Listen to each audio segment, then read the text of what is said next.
Greetings, family and friends. I made this little video so I could give you a tour of this virtual room that I built and created with my partner, Charis.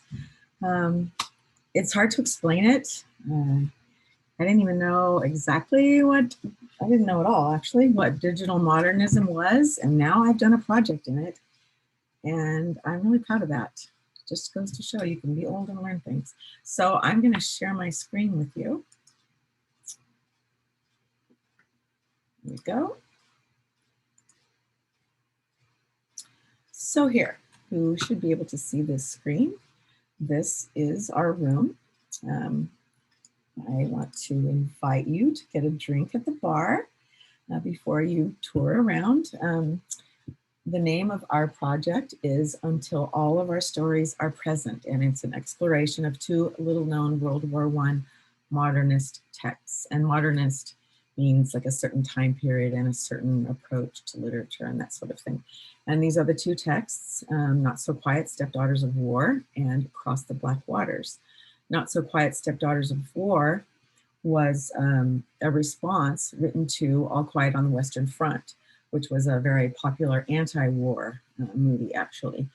So both of these texts are anti-war pacifist texts, but also they are texts written by people of marginalized populations that have not maybe been celebrated so much. And so that's part of the purpose of this room, right, is to bring these texts to light, and then also bring attention to the women who drove ambulances in the voluntary aid dispatch. I bet you didn't even know about that. And also these Indian soldiers that were fighting, mostly for money because they needed the money, but they were mistreated by the British officers, you know, the white guys, the usual. So anyway, that's kind of the deal. So we had to place all these objects in here. When we got this room, it was just, we chose this room. It was a blank room, nothing in it. The balcony was there and the walls, but that's it. We put the people in. Well, I put the people in because I was worried about the people. This chick over here, though, she must be drunk because I cannot get her to stand up straight. Look, you can tell when I go over here, but that's okay. All right, so yeah, we have a little plane out there. So, okay, I hope you've gotten your drink, and then we'll go on over here. This is my side of the room. Basically, that's how Charis and I did it. We split it up. I did this side of the room and talked about Not So Quiet, Stepdaughters of War. And then I put all this furniture in here, of course. And then she talked about the Indian sepoys and all of that, the text that she did, Across the Black Waters, on the other side of the room, okay? And then right here, watch out for this dude on his cell phone. I made this little poll where people can click on it, you see, and you can answer questions about the text. Oh, I've already taken the survey, so I can't do it. But it's questions like, it's questions like, had you heard of this text before? Had you heard of the VAD, you know, the voluntary aid detachment, all the and then did you learn more after you visited this room? Those kinds of old questions. I'd like to show you something cool that Charis did. Well, a couple of cool things that she did, actually. She's really into sound landscapes, so she did this cool thing. I'm gonna walk over to it and look at it. So it's a sound exploration. Sorry if you're getting dizzy. And then you open this and it shows this whole sound exploration thing that she did where, soundscapes are like paying attention to the sounds that would have been in a text, right? And that's what she does here. And I don't know if you'll be able to hear this or not, I hope so, but you can hear sounds and sounds that are attached to other sounds, right? This, again, I don't know if you can hear it, I hope so, but it's different sounds. There's the different sounds that were in the stories that we read, right? So that's pretty.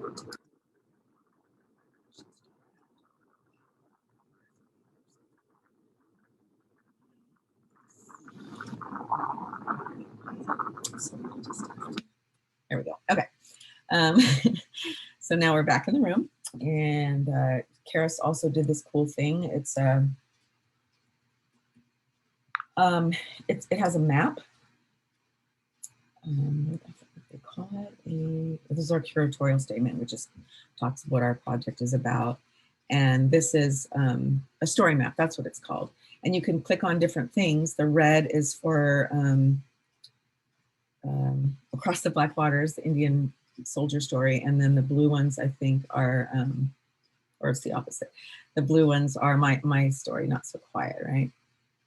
And so just like, if it mentions places in the text, it shows where they are, that sort of thing, right? Okay, so enough of her stuff. Let's look at my stuff. So just go to my side of the room here. Don't you love that couch I picked? So I got a couple of things, a lot of things going on here actually. I had to write 2 essays to put into the room.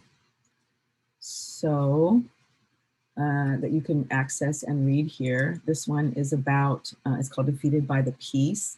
And it's about how when the women came back from serving, people were like, you have to be a housewife and you can't be exposed to stuff. And they're like, dude, I've been picking up dead bodies across the world in this, driving in the snow at night.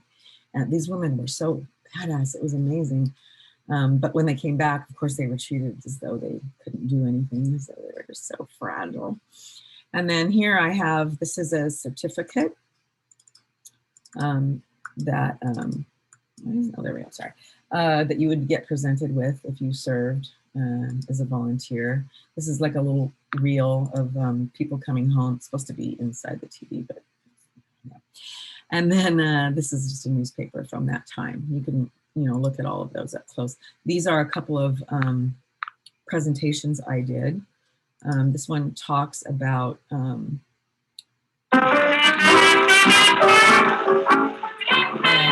enough to hear that music.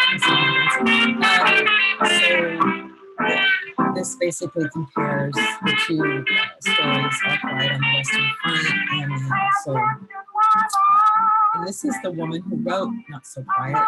She wrote under a pen name. What's really funny is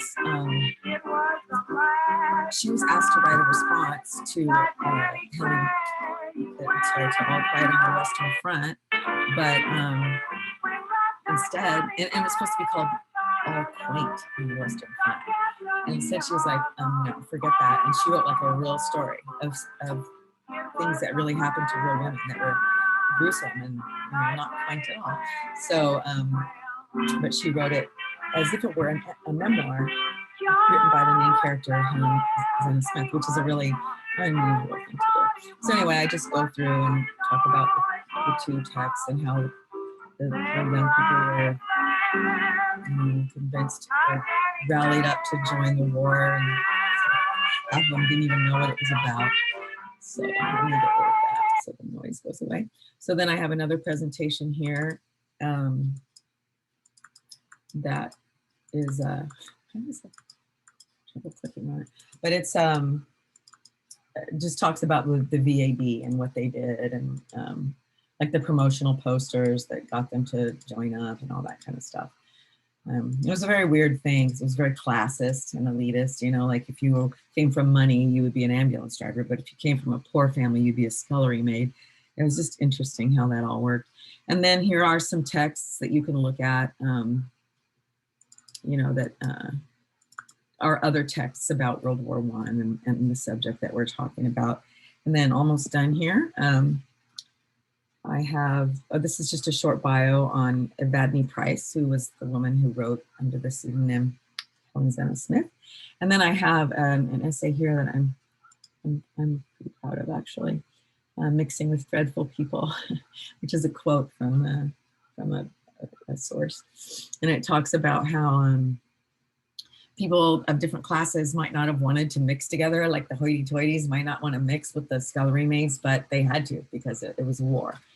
And it was just really interesting to read about the diversity and how it all came down in such a weird time, you know, back in the 1914 through 19 or something like that. 14 through 18 was the First World War. So anyway, that's that. Oh, I've got a newspaper over there on the table. I used to have a guy sitting there, but I don't know what happened to him. He fell into the lake underneath and I couldn't get him out. It takes a lot of time to place things in these rooms if you don't know what you're doing, like Charis and I didn't. But I think we did a pretty good job, and I'm really proud of us. And I'm proud of the text that we chose. And yeah, I'm proud that I'm so old and I can still learn things. So that's pretty cool. Thanks for watching. I really appreciate it. And if I'm sending you this, I love you.